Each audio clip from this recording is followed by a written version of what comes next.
Et il y a un détail ici, c'est que, un autre détail, Joseph est jeté en prison, mais Joseph ne se justifie pas. Il ne dit pas que c'est faux. Voilà un détail. Si nous pouvions arriver à ce niveau, quand on nous accuse injustement, gardez le silence. Vous voyez comment Joseph est la figure anticipative du Seigneur Jésus-Christ. Voilà notre niveau de comparaison. Jésus, quand il est accusé, il garde le silence. Il passe devant Pilate, il garde le silence. Il ne dit rien. Il laisse faire. Joseph aurait pu se défendre, mais il garde le silence, comme cette histoire de cet homme pieux, il y a plusieurs siècles. Un célèbre homme de Dieu, très pieux, célèbre pas par sa grandeur, mais par sa piété, par sa crainte de Dieu. Donc il était réputé en Allemagne il y a plusieurs siècles. Un certain Henri, je n'ai pas exactement son nom de famille, mais son prénom était Henri. Il avait la réputation de craindre Dieu, d'être pieux. Voilà comment le monde le reconnaissait dans le quartier où il vivait. Et un jour, on cogne à sa porte. Une femme se présente avec un bébé. Le bébé qui a haute voix. Voilà le fruit de ton adultère avec moi. Prends-le et garde-le. Les voisins du quartier écoutaient.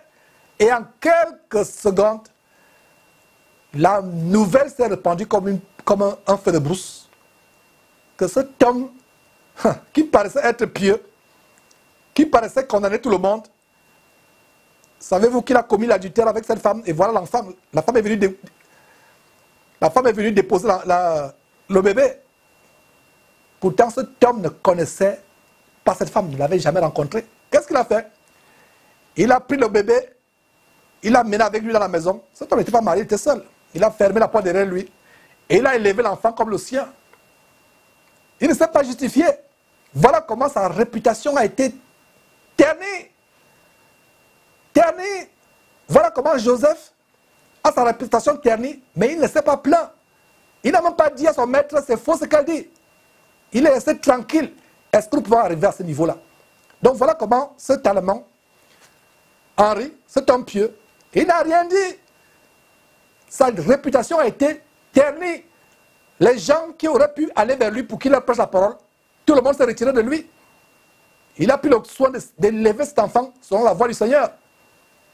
Plus tard, la femme se pointe, elle a eu la conviction du péché dans son cœur. Des années plus tard, la femme était déjà même grande.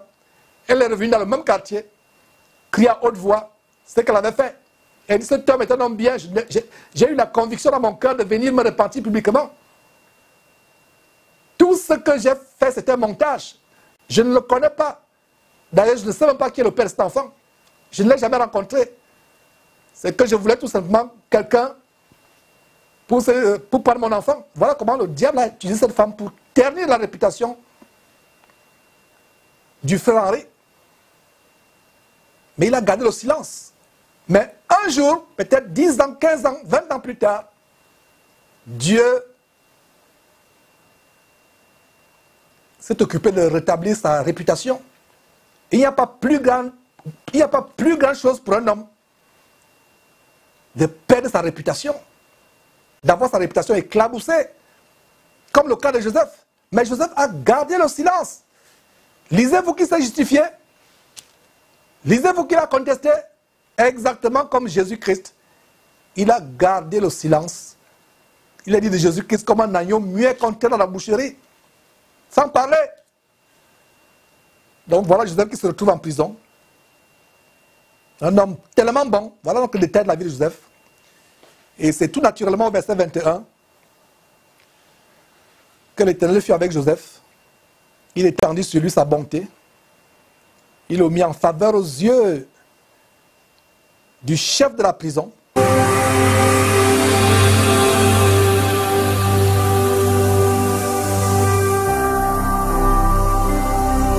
Jésus-Christ TV, vous connaîtrez la vérité et la vérité vous affranchira.